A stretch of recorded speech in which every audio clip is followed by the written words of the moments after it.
In this module, we're going to start studying Sigmund Freud's theory of psychoanalysis.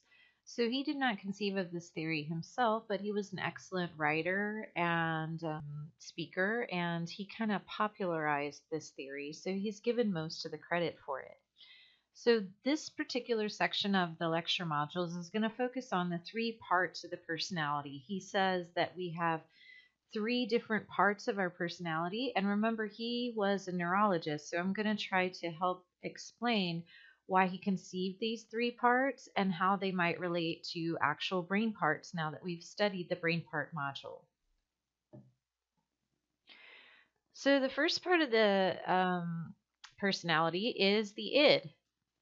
So, Freud believed in evolutionary psychology, and he believed that the primary part of the fundamental part of our humanness is we have to survive because he believed in evolution, and he believed that there's a part of our personality that's out for us. It's out for survival, and it's motivated by the two primitive instincts of sex and aggression.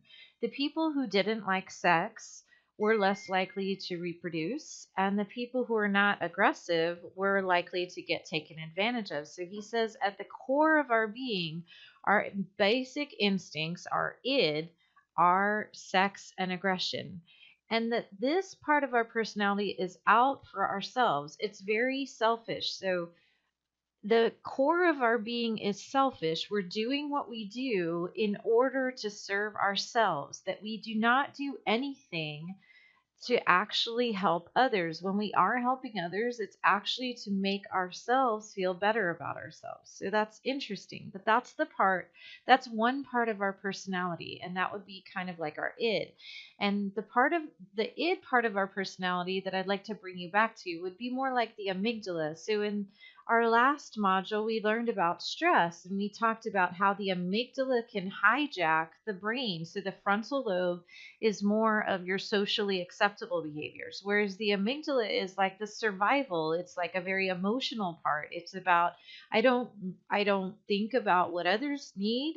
I'm out to survive, and that's this id, and that's what we're born with. Is Freud says this is the part of the personality that we're born with, and how big we allow this part of our personality to get will depend on our environment, our parents, etc.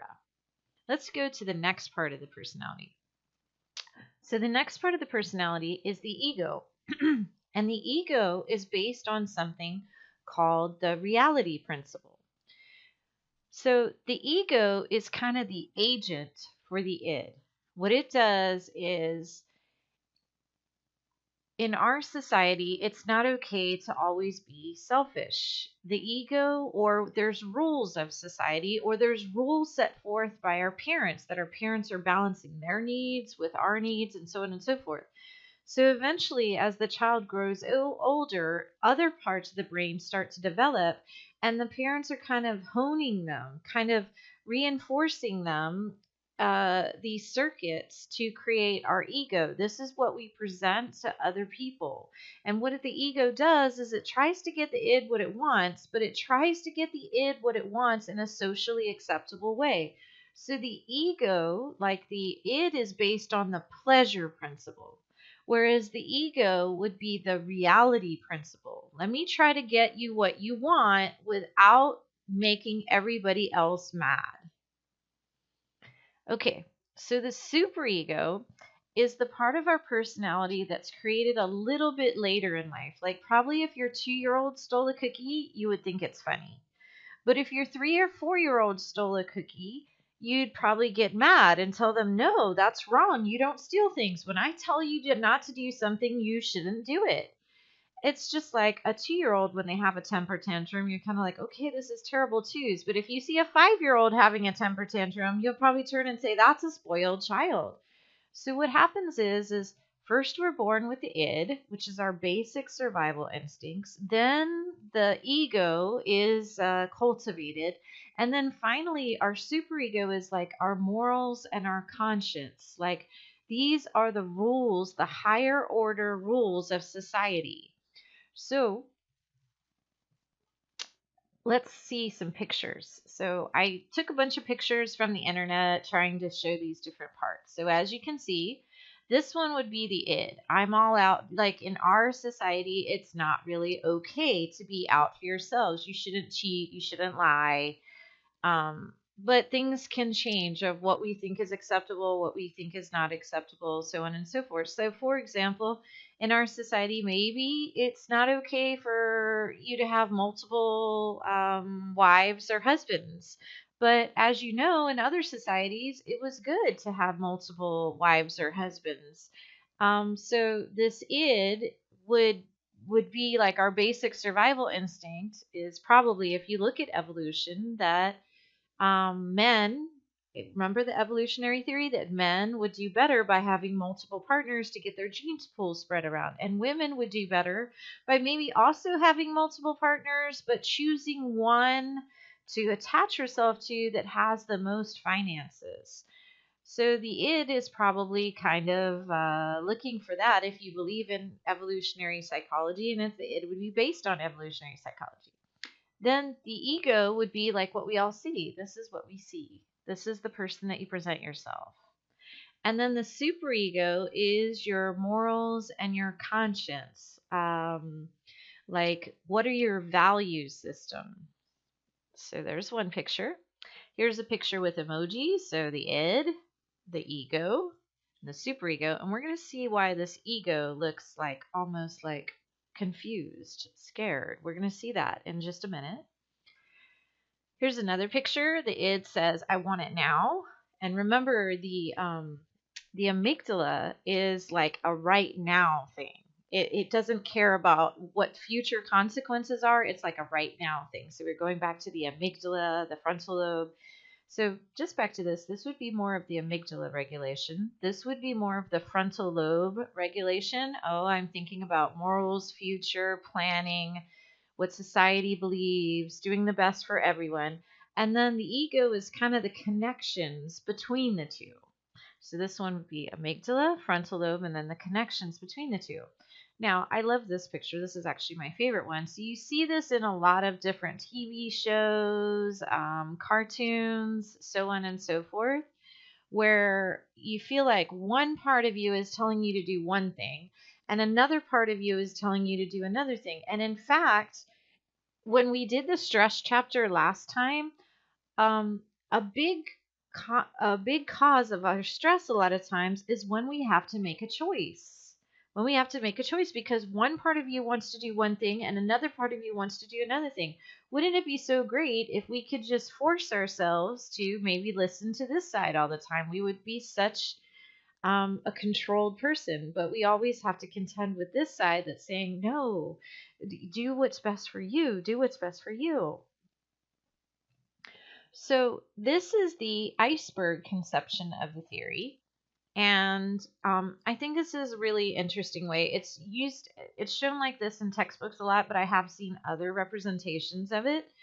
So, you have the unconscious, is what in the unconscious is this part of you that you're not really aware of.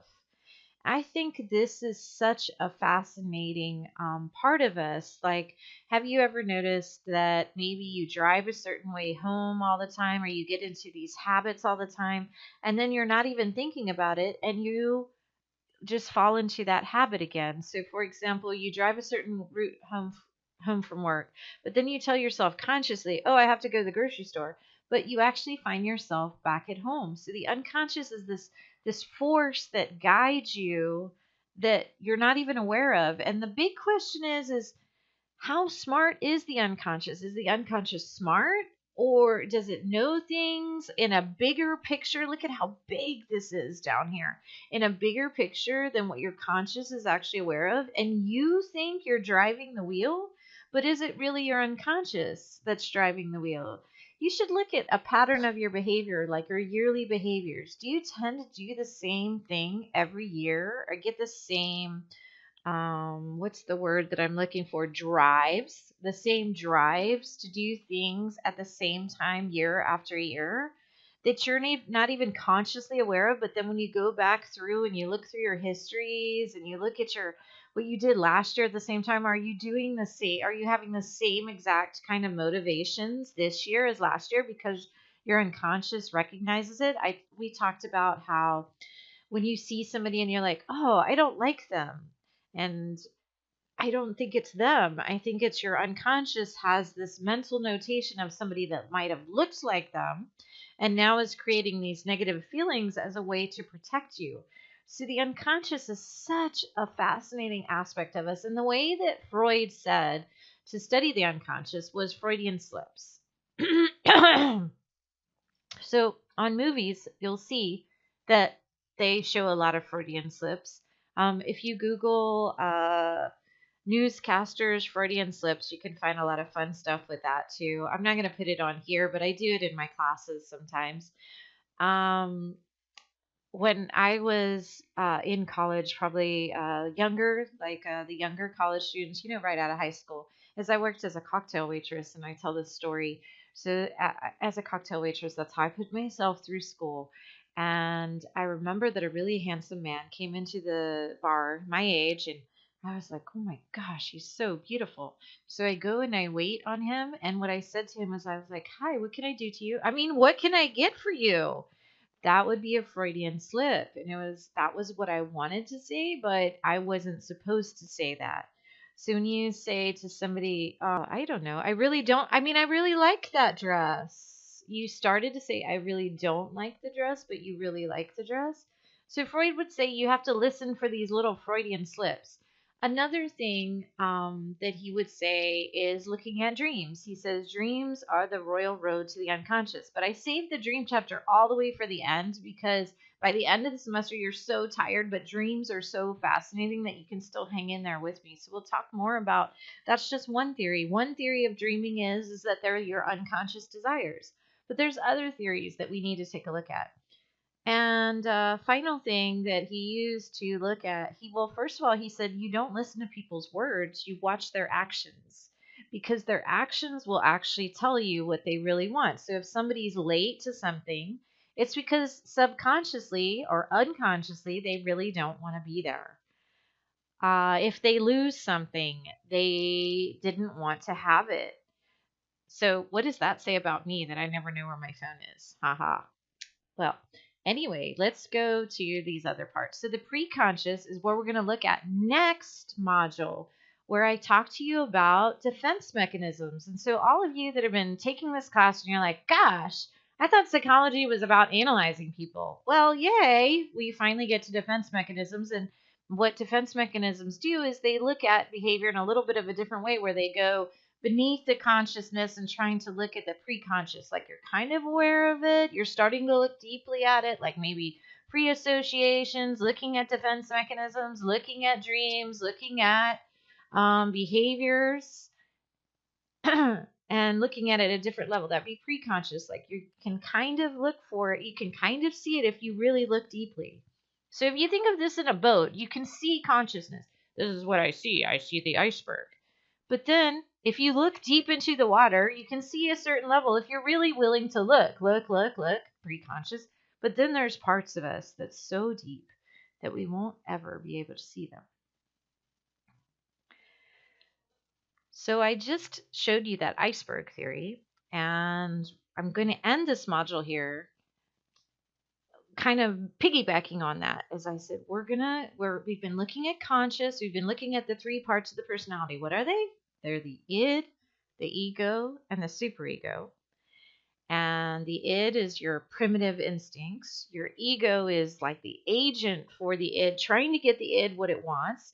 And then the superego is your morals. But what happens when your survival instincts, your id, and your superego, they go to war? We get anxiety. So that's why I go from the stress chapter to this chapter, is where does this anxiety come from? And this is one way of explaining some of our anxiety. Stems from the conflicts between the id and the superego. And what we're going to find out is the ego creates something called defense mechanisms as a way to deal with our anxiety. So there's something called problem focused coping and emotion focused coping. And what emotion focused coping is is emotion focused coping is you kind of use a defense mechanism, and we all use them. So we'll stop now and we'll start to take a look at our defense mechanisms next module.